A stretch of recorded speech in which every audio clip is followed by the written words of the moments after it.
Good morning. Good having both of you. Thanks. Sandy, another conference coming up.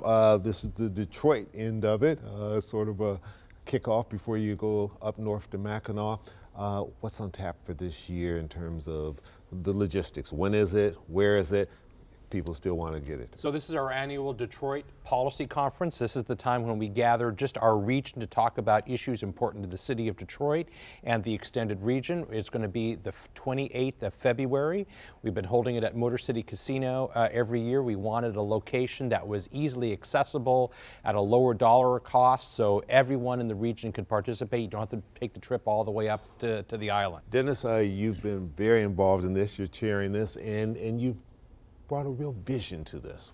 Talk about that. Yeah, Chuck, I mean, I think it's important. You know, Sandy and I were talking a little earlier today about how, you know, as a state, the governor's going to have her present her budget about a week or so after our Detroit Policy Conference. The city has to have a balanced budget by July 1st.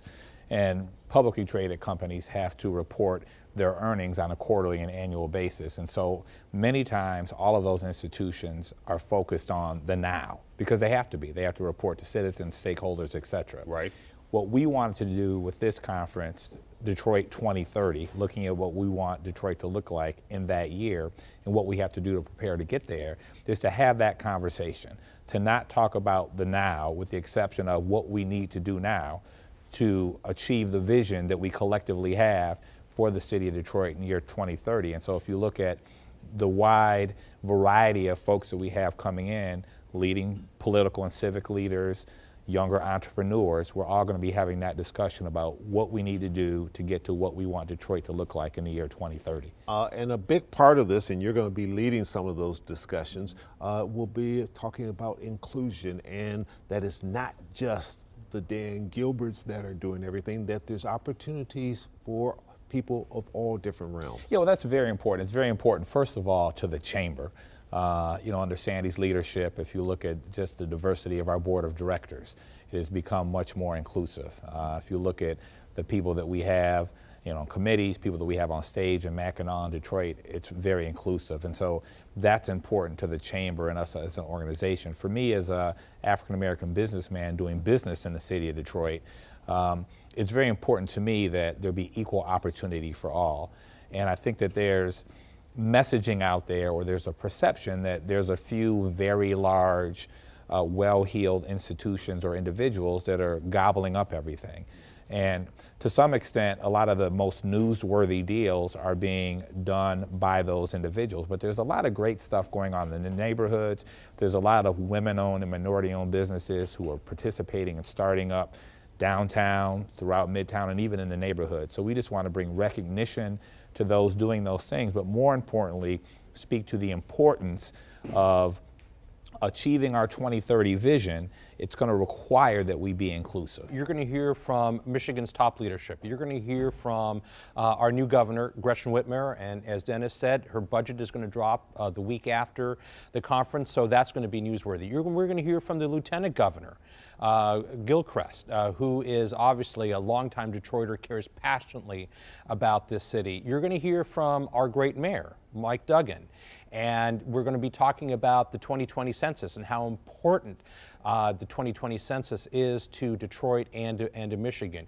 You're going to hear from some of our other leaders like Dan Gilbert, but you're also going to hear from people who have been involved in making sure that our success in this region looks like our region. As Dennis said, the diversity and inclusion, it's not just for a handful of organizations or people. That what we want in 2030 is for Detroit to be vibrant for all. And we mean all, we mean really underscore the word all, because our success needs to look like our region. Yeah.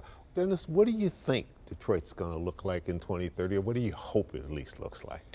I think Detroit in 2030 will have a more robust middle class.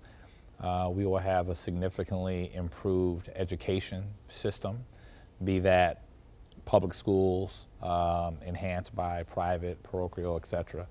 I think that the contributions from different segments of our economy will be much more varied and robust. I think that we'll have a very significant startup culture, which has already been incubated now. We're going to have Josh Luber from StockX talk about the success that he's had growing one of the leading and most recognized tech startups in the country, born right here in Detroit, and why he was able to do that, and why Detroit is a unique place and makes sense for others to come follow in his footsteps to do that. I think that we will have diverse civic, business, and political leadership, more so than we have now, and we probably have some of the most diverse leadership in our region than anywhere else in the country, but I think that will continue to evolve.